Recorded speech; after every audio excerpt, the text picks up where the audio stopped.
আসসালামু আলাইকুম, hello everyone, সবাই কেমন আছেন? কে কোথা থেকে আমার নতুন ব্লগকে দেখছেন কমেন্ট বক্সে জানাবেন। আজ আমি আবারও একটি গ্যালারিজ থেকে নতুন রেসিপি নিয়ে আসলাম। এটার একটি সাধারণ রান্না দেখাবো। প্রিয়া শাকে ডাটা থাকে না, ডাটা দিয়ে আলু বেগুন তো ঝোল রান্না। উপকরণ সব বাকি সব উপকরণ এই তো হালকা করে সিদ্ধ করে নিয়ে লঙ্কা নষ্ট না হয় করার পরেও কালারটা থেকে তো জিরা ফোড়ন দিলাম। তেল গরম হলে তবে আলু দিয়ে একটু ভেজে নেব, ভেজে নেব। হলুদ 1 চামচ দেব, কেটে রাখা ছিল ঢেলে দিয়ে হালকা করে ভেজে নেব। 1 চামচ লবণ দেব, মতো কাঁচামরিচ দিয়ে দেব, তো ভেজে নেব।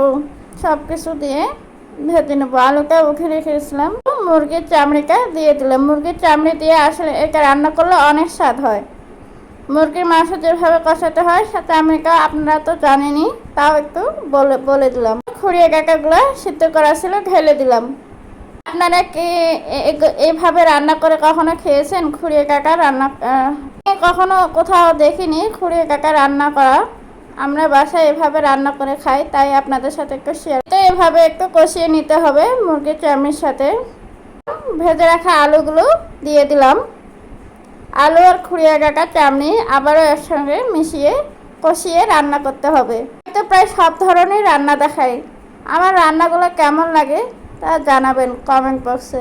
বাড়িতে যেগুলো সাধারণ খাবার খাই সেগুলোই দেখানোর চেষ্টা। এখন বেগুনগুলো দিয়ে দিচ্ছি, ভাজা বেগুনগুলো সবগুলো একে একে ভাজা বেগুনগুলো ভালো করে দিয়ে দিচ্ছি। বেগুন দিলে খেতে খুব ভালো লাগে। এই খুঁড়িয়ে কাটা কে কোন এলাকার নামে চেনেন তা জানাবেন। দিনাজপুর এলাকায় এখানে খুঁড়িয়ে কাটা নামে চেনে। খুঁড়িয়ে শাক দিয়ে শাক ভাজি হয়, আবার খুঁড়িয়ে কাটা দিয়েও তরকারি হয়। কোনোটাই ফেলা যায় না, তাই না? তো এখন আরেকটু নেড়ে চেড়ে নেব,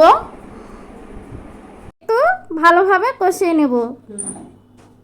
রান্নাকে যদি ভালো লেগে থাকে কমেন্ট শেয়ার করতে ভুলবেন না। তো হালকা করে একটু কষিয়ে নেব, হালকা করে একটু ঝাঁকিয়ে নেব যাতে আলু বেগুনগুলো না ভেঙে যায়।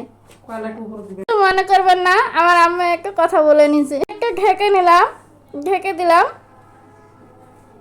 আমার তরকারিটি রান্নার শেষের পথে দেখুন অনেক সুন্দর এসেছে কালারটা। এরকম সবুজ সবুজ তরকারি খেতে কার না ভালো লাগে, তাই না? চেষ্টা করব আপনাদের সামনে ভালো ভালো রান্না উপস্থাপন করার জন্য। আমার রান্না শেষ, কালারটা অনেক সুন্দর এসেছে, দেখে লোভ লাগছে। এডিটিং করার সময়ও খাওয়ার ইচ্ছে করতেছিল। এর মতো এখানে শেষ। আল্লাহ হাফেজ।